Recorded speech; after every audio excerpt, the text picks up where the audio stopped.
Hi, I'm Femi OK, and you're in the stream.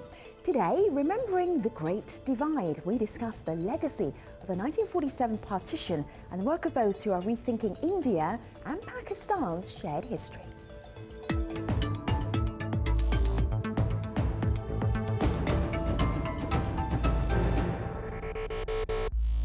Now, I'm pretty sure that many people watching were not born in 1947, so this is a contemporary history lesson for many of us, but that hasn't stopped our online community from diving into this topic with gusto. Yeah, what are you seeing? And they're sharing stories, not their own stories, but the stories of their parents and their grandparents. And that's like this video comment from Devendra Bhagat. He shares a story from what happened to him when he was young and what's now Jharkhand state. Have a listen. I was 12 years old then. The refugees, Hindu refugees from East Pakistan, now Bangladesh, started trickling down in our region. We were very sad and we tried to rehabilitate them and wished that Hindu and Muslims get along well together. I want you to share the stories you've learned over the years and your comments on this show. You can tweet us with #AJStream. I'm Harsh Gupta. I'm a public policy columnist based in Singapore writing about India, and I am in the stream.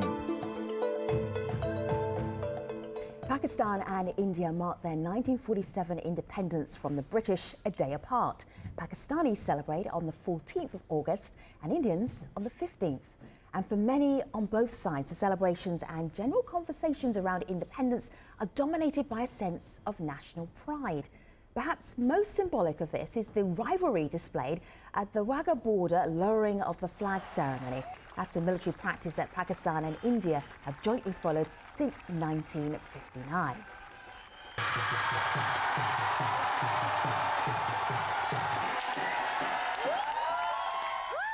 Pakistani and Indian border security forces face off every day in front of hundreds of cheering crowds. But for many, Independence Day is an annual reminder of what took place in 1947. That was the year when Sikhs, Hindus and Muslims who had lived side by side for nearly a millennium turned on each other in a terrifying outbreak of violence. And by 1948, according to the historian William Dalrymple, more than 15 million people had been uprooted, between 1 and 2 million people killed, and 75,000 women raped. So today we look at the legacy of partition and how it continues to impact on the dynamics in the South Asian region. To help us do that, we're joined by Nisid Hajari, the Asia editor at Bloomberg View and also author of Midnight's Furies, The Deadly Legacy of India's Partition; Amber Abbas, assistant professor of history at St. Joseph University; Ginita Singh Bala, founder and executive director of the 1947 Partition Archive; and Qasim Aslam, co-founder of the History Project, which looks at how governments tamper with history textbooks to create a specific narrative. Good to have you here, everybody. Ginita, let me start with you. Stories that you heard as a little girl growing up compared to stories that we see in textbooks, how do those two compare when we're talking about partition? Well, the stories that I heard growing up, there was a lot of stories about relationships between people and how relationships between Hindus and Muslims were not defined by religion. In fact, relationships in general amongst people weren't as defined by religion as they became after partition. I always thought that was really fascinating. And also the fact that you had this huge upheaval that the people talked about that was not really discussed in books. In fact, the independence is celebrated, but the partition, up until very recently, was not discussed, very much. What was the memory that, when you were listening to these stories growing up, what was the one thing that stayed with you that you never forgot? I think it was really the description of the violence that occurred. I thought that was pretty incredible and pretty traumatic, and yet the big disconnect with, we learn a lot about the Holocaust, we learn about Hiroshima and Nagasaki, but why not this event, which sounded to be massive, but it wasn't given the legitimacy in our books and our written history as these other events. Sure, let me bring in Qasim here. Qasim, textbooks, they can be quite problematic when you talk about events that are surrounded with conflict, because you have one side and then another side, and you found that growing up as well, right? Right, right. I think one of the major problems with textbooks is, in fact, with history as a discipline, is any singular narrative, when it's burdened with the responsibility to tell you the entire story, the objective history of what exactly happened, yeah, I think that's a little too much, and hence this is what we're trying to address. So what we do is, we bring all perspectives in the same textbook, and then let people form their own opinions, and that's how we're trying to address this problem. And that project's called the History Project, so we'll show you a little bit more about that as we continue with the conversation. Malika? Well, it's interesting that Qasim said that, because there is an idea from our community members that some of these stories have not been captured. So I'm just going to share a few with you. This is Asad, and he said, my friend's mother had some amazing accounts. Her Muslim family was protected by Sikhs. They hid them and would not allow anyone to the village to harm them. Sadly, she died over a year ago and no one got her story down. Another person, Muhammad, says, my grandfather was 7 years old, hopped on a train from India to Pakistan with his sister, only carrying a few belongings. His other two sisters were massacred by Hindu extremists on a train and they never made it. He passed away in 2007 and his story was never recorded. So Nisid, as a historian, looking at massive stories like these, do you find that being some of the difficulty, that some of these stories weren't recorded? That's part of it, but there are a lot of people doing great work to record these stories, like Guneet, obviously, and the individual stories are extremely important. But I think part of the problem is that the official narratives are so different, and so if you grew up thinking one thing and then you hear a personal story that doesn't jibe with that, a lot of times these stories just aren't rejected, or they're downplayed, or they just don't change the mindset in either country. There's sort of an official. So Nisid, if you grew up in the region, then you know exactly what you're talking about. For people who are watching internationally, what do you mean by the official stories don't actually mesh? What does that mean? Well, funnily enough, I grew up in the U.S., not in the region, but from the moment that this violence took place, you were already getting different narratives on both sides of the border. What the leaders in India and Pakistan were telling their people about what was happening was almost diametrically opposed. One side would blame the other, claiming that this was all conspiracy, that the killings were organized, that the official police and army were looking the other way. And there was some degree of truth to all of these narratives, but also there was just so much confusion at the time. There was plenty of blame to go around. It just wasn't accepted as that at the time. I'm going to show you a couple of quotes here from some history books. So I've got an Indian history book here. I'm literally taking it out of context, but it's in context of this conversation. This is on Gandhi. Gandhi died a martyr to the cause of the Hindu-Muslim amity he had held so dear. And then this is from a Pakistan textbook.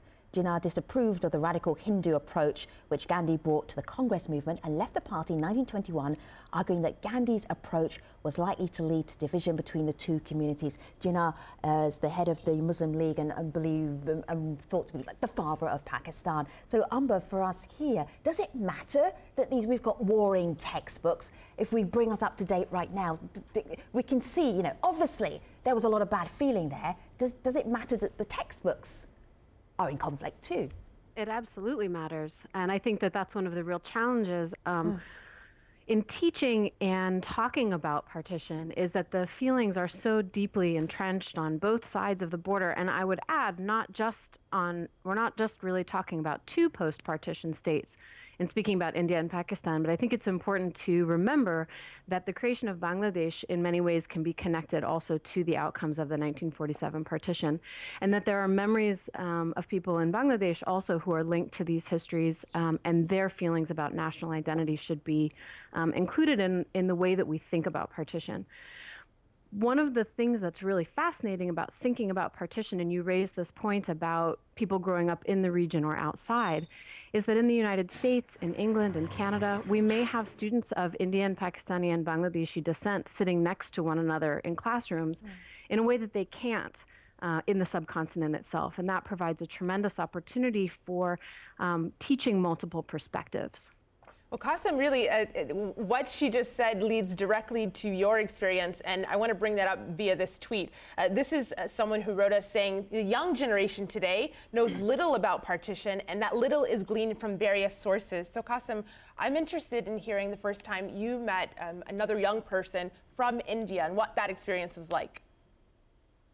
Sure. I mean, right before I jump into that, I mean, I'd like to just build upon the previous question as well, the significance of textbook narratives. And I believe that's a fundamental problem over there. What goes on in the literature, what the stories that you hear, I think those only reach a certain population. Textbooks have the widest possible outreach that you can imagine. They are actively shaping the social ideological fabric of our societies. And it is paramount that we actually focus on them. And the governments know this. They know this. Hence they're actively, well, there's a national narrative that you can see across the board, at least within one geography, within one country. And there's a contrasting narrative on the other side. So people know this, that this is where the most significant part is. In a summary, the narrative from India is about partition is what? Basically, both narratives have this common theme about creating this common enemy and then collective suffering on part of the society. Right. However, the Indian narrative makes the British the common enemy and the Indian population as the collective sufferers. On the Pakistani side, the common enemy is created out of the Hindus as well as the British, and the collective sufferers are the Muslims. So this is the subtle difference between the two, between the main theme of it. See, I have here on my laptop. I can jump into the next. Yes, I have here on my laptop the history project, which is directly aimed at young people. I'm going to scroll down here. It looks at stereotypes and biases. And now that you outlined very briefly, this is India's narrative, this is Pakistan's narrative. What are you trying to do with this history project with young people? Is there just a version that would work for everybody, perhaps? Is that what you're going for? Absolutely, and this is exactly what we're trying to discuss. Yeah. Any analysis, any narrative that claims to be the objective and the singular narrative that's encompassing every story out there, I think that's a burden that's possibly impossible for any individual or any entity to do.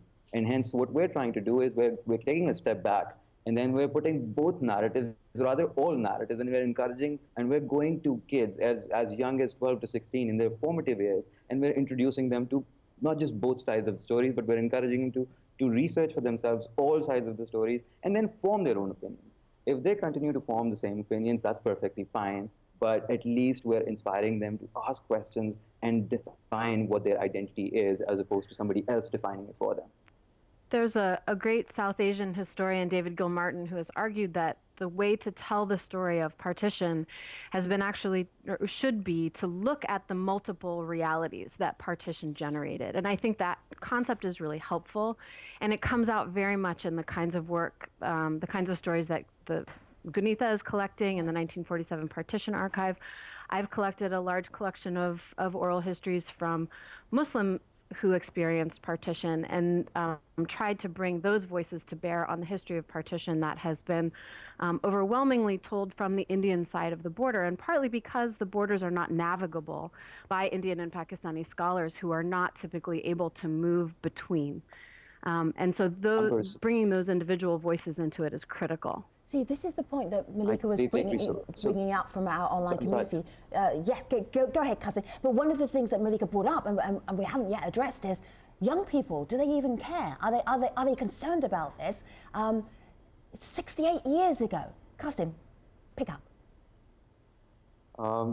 Do they even care? Well, I mean, the answer to that question kind of varies across to different parts of geography. I mean, perhaps in some of the rural settings, maybe the emotions are much higher. Some of the urban settings, perhaps people don't really care as much. But to be entirely honest, that's irrelevant. I'll tell you something interesting. In Pakistan, it is mandatory. It is mandatory for children to go through to learn about their history.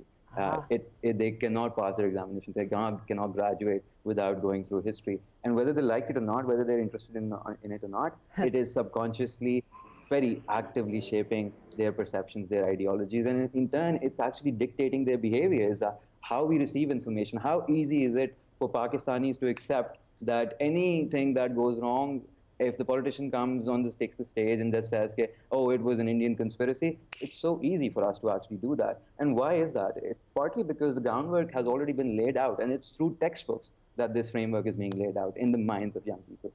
Gunita, I want to bring you in here with a video comment, and I hear you, Nisit. I just want to get this perspective in from Nidya, who had something interesting to say. So I'll have a listen to this, and then Gunita, I'll direct it to you. History of partition doesn't have to remain a history of pain. It doesn't have to remain a history of suffering. Of course, there was and remains huge legacies of pain and suffering, but people deal with the pain and suffering in very interesting, different, creative, constructive ways.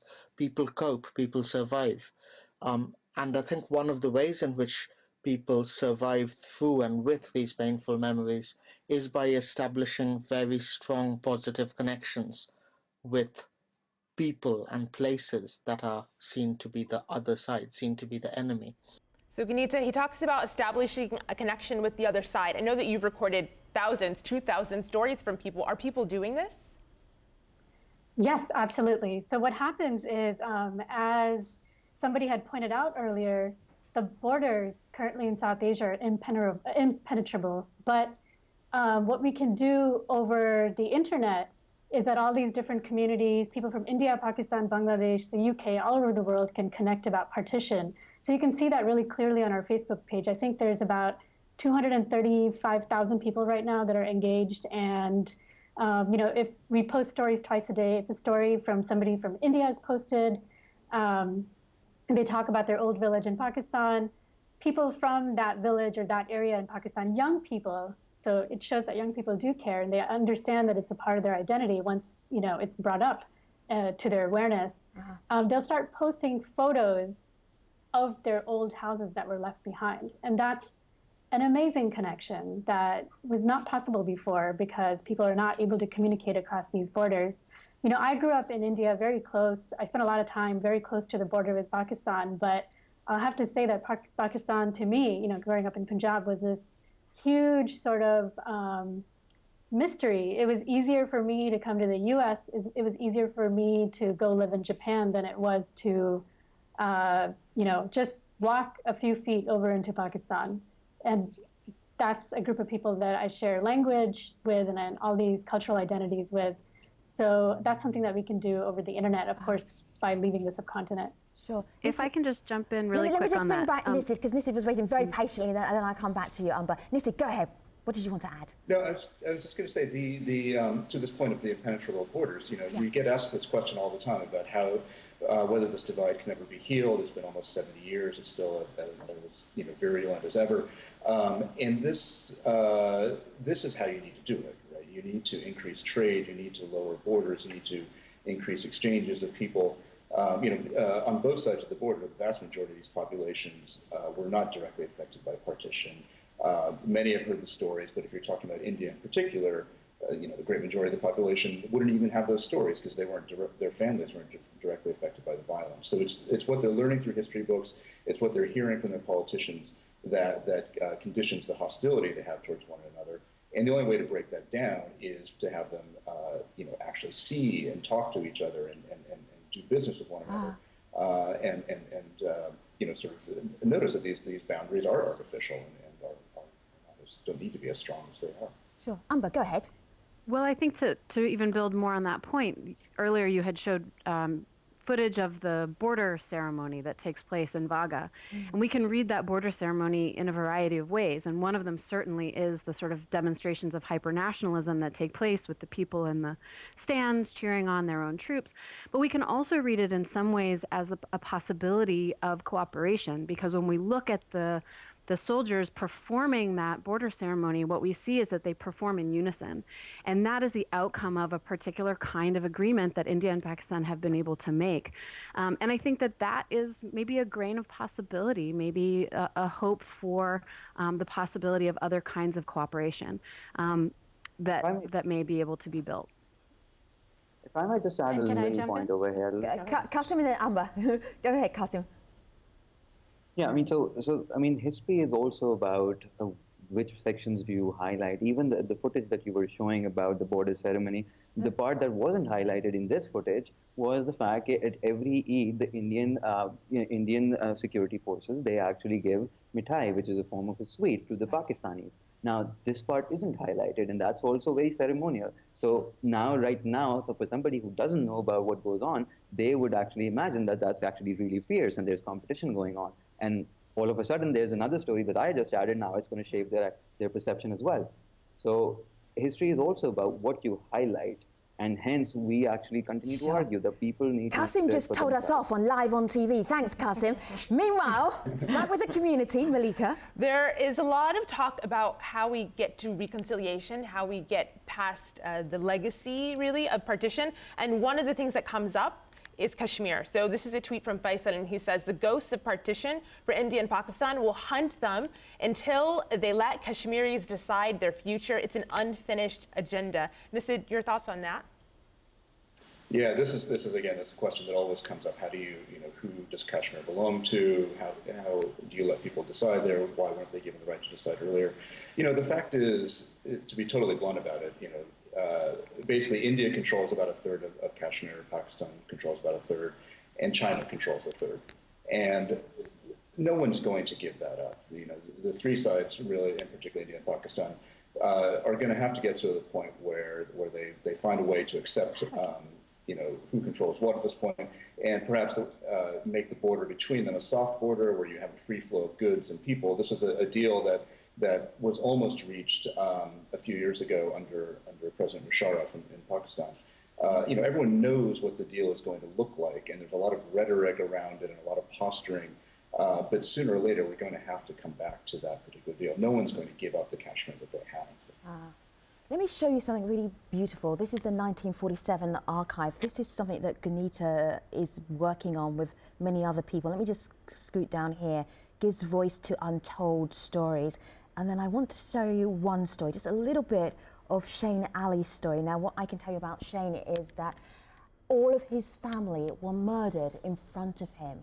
This is what he says 68 years later. What my friend taught me, I forgave to the even people who killed my family. My own way of thinking is that just love everyone, hate no one. That's the way I look at it. Kasim, that's remarkable to have that from somebody who has every right to be bitter and to hate the people who wiped out his family. If we sort of fast forward to where we are right now, we've got Independence Day for Pakistan coming up, Independence Day for India coming up. Where are we with these two countries in terms of tolerating each other, friendship with each other? Are we a long way away? Unfortunately, the short answer to that question is yes, but I can also tell you that's a trick question because it's very difficult to paint two entire nations with the same brush. I can tell you for a fact at the very core, people from both nations are struggling to put food on their table. And that's something that they would connect over. If you go and talk to somebody on the streets of Mumbai, of Delhi, essentially, you tell them that I'm from Pakistan. They'll be like, that's awesome, man. I mean, eventually, they don't really care about what happened like 60, 70 years ago. I mean, sure, maybe, and at the very core, people just want to connect. So these borders, as Amber actually pointed out, they're at this point in time impenetrable, and that plays a huge role in addition to all of the other tools, the media and the books and etc., in keeping these two separate nations separate. Right. Let me dip into the community. Guess, hold tight for a moment. We're right at the end of this show, but there's going to be more time in the post-show at stream.aljazeera.com. So I will come back to you. But let me just wrap up the main show with Malika. What do you have? Well, the same question you asked, Samra answers it. She says, reconciliation won't happen in the near future, but maybe in a generation or two. The wounds from the partition are too fresh and propaganda is still everywhere. So we have Nisid and Amber, Ganita, Kasim, and hopefully you in the post-show, stream.aljazeera.com. Thanks for watching. See you online.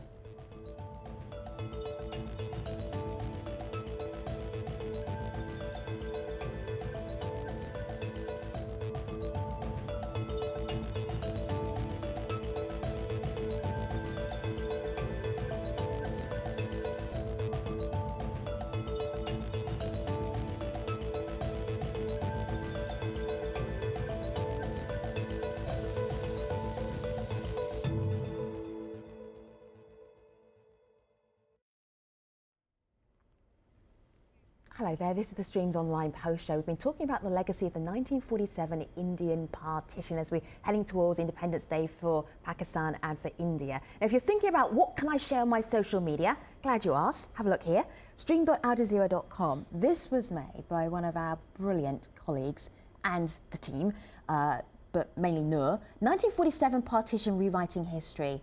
And I'm just going to scoot down here. The content is fabulous, the stories are amazing. You will make your friends think you're truly brilliant and worldly by tweeting this out at them, stream.aljazeera.com. Meanwhile, online, what do you have, Malika? Sid, you had mentioned something a little bit earlier in the main show about cross-border initiatives, and so someone picked up on that. This isn't cool, and he says, those initiatives like transportation, trade, cultural ties, cricket series, etc., between the two sides, they're always welcome, but is that sufficient? No, it's not entirely sufficient. It won't solve the problem. But if you look at other fraught historical disputes, China, Taiwan, China, Japan, just out here in Asia, the greater volume of trade you have, it just gives you more of a cushion when the inevitable political disputes come up. And it makes it, perhaps a bit easier to enter into political negotiations and sustain them.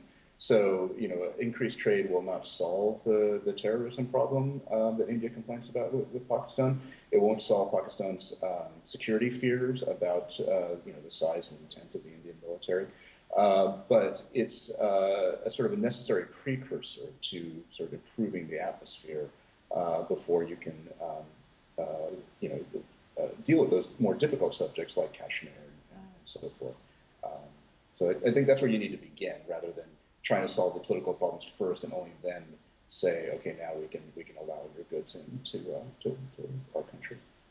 Yunita, as you were collecting the stories, there's a sort of a rush going on because, to not be too delicate about it, people only live so long. How much longer do you feel you've got to archive these stories so that we have them there as our audio history and visual history for this period of time? Well, we don't have very long. We've pretty much already run out of time and lost, most of the witnesses to partition. Yeah. So we're giving ourselves through the end of 2017 to record a minimum of 10,000 accounts. Yeah. But I quickly wanted to comment on, what can be done to sort of ease some of these tensions between the countries. And I feel like something that nobody's really talked about is what about changing the minds and hearts of the people, and how does that happen? I think creating grassroots empathy is part of that equation, and I believe that stories do that. When you hear identical stories from people across the borders and you say, oh, well, they're just like me, they suffered like me, they were happy just like me. And I believe that human stories are part of that equation, and that's a knowledge source that we have not really captured very much, as it's been done for a lot of other historical events. And I feel like the nuanced history of partition will never be complete if you don't have all of the resources. Qasim, go ahead. I completely agree with Vanita, and I think the only thing that I would add to that is, yes, stories definitely change hearts and minds. I think the human connection, it goes a long way. One way to go about it is textbooks. I keep going back. I can't stress enough on that. And while I completely agree that it's going to be it's a very steep battle to get the governments to revise the curriculum in the shorter run. However, I think history is one of the more one of the disciplines. Qasim, we've done stories about education in Pakistan before, and particularly the way that the history books, the textbooks are written. Why is it that textbooks are so powerful in Pakistan and other places where people grow up? People don't pay a blind bit of notice to what they studied in history. Why is it in Pakistan that it is so critical and it really shapes your entire mindset? I'm not entirely sure if I completely agree with you when you say textbooks don't play a part. I mean, even if you look into the US right now, I think there was a lot of hue and cry when the revision to the history textbooks, when the guidelines came through, there was a massive hue and cry. And why was there a hue and cry? Because people actively believe that they shape the identities of the young people, of the generation which is growing up. So I'm not entirely sure if I agree with that. That's okay, you can disagree with that me. notion. And I would jump in and add, too, that it's something that the Indian government has taken very, very seriously as well. the BJP government in its last administration, one of the very first things that they did was set up a commission to revise their textbooks. And so, and I completely agree in regards to the United States as well, that we all grew up with a sense of particular national history, and India and Pakistan are both very young countries, and they are still at early stages of communicating that information to their citizens. And so I have to agree with Qasim. Pakistan is not unique. Yeah, Nisid. Yeah, I agree as well. I mean, yeah.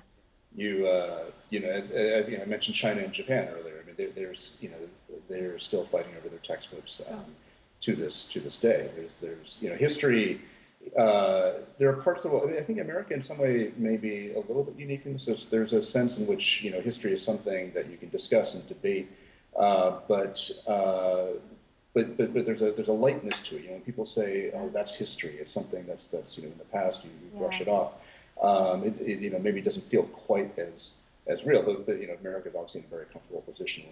Don't have a rivalry with your next door neighbor. Yeah, guess we're almost out of time. I just want to show you a couple of things here on my laptop and ask you what you think about them. I'm sure that you've come across them before. Campaigns leading up to Independence Days for Pakistan and India. So this is one that we covered last year. Hashtag when India spoke to Pakistan on Independence Day. And then there was one a little while ago that Google did, which was a reunion of two friends who were split up by partition, and then a very well-known fizzy drink company did a nice ad a year or so ago as well. What do you make of that? What do you make of the ads, the campaigning? How influential might they be in terms of mindset changing? A very quick answer from all of you. Nisid, you go first. I think they're helpful, but I don't think they can compete with, cable TV. And the next time there's a little incident on the border, it's much easier to whip up jingoistic sentiments than to watch a Coke commercial. So that's going to continue happening. Yeah. All right, Amba. I think particularly with the Google ad from last year, one of the things that it did was it created a sort of global network of people, raised awareness about partition, and got people of multiple generations talking about this history. And I think in that sense, it was meaningful to a lot of people. Okay, Ganita?